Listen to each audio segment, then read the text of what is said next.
नागपंचमी का वो दिन, हर घर में नागों की पूजा हो रही थी। दूध और लावा अर्पित किया जा रहा था।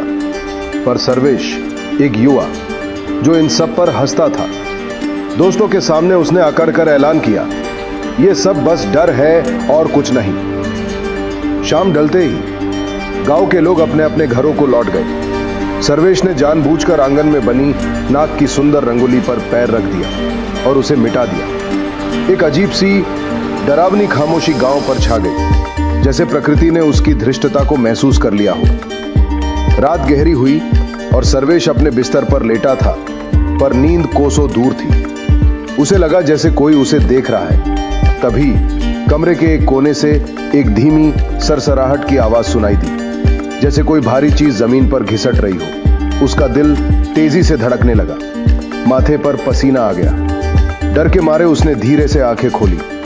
सामने अंधेरे में एक काला साया धीरे धीरे उसकी ओर बढ़ रहा था। उसकी आंखें चमक रही थी, जैसे किसी गुप्त शक्ति के दो अंगारे। सर्वेश डर के मारे चीख भी ना सका। उसका गला सूख गया था और फिर पलक झपकते ही वो अचानक गायब हो गया। सुबह की पहली किरण कमरे में आई तो सर्वेश ने कांपते हाथों से टॉर्च जलाई। जहां साया गायब हुआ था, वहां जमीन पर सिर्फ एक पुरानी मिट्टी से सनी हुई बांसुरी पड़ी थी। गांव के पुजारी जब उन्हें यह घटना बताई गई तो उन्होंने मुस्कुराते हुए कहा, बेटा, ये बांसुरी उस महान नाग साधु की थी जो सदियों पहले यहां रहते थे।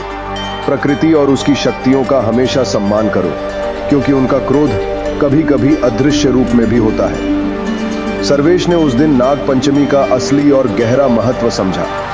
उसे महसूस हुआ कि कुछ चीजें केवल विश्वास से ही समझी जा सकती हैं।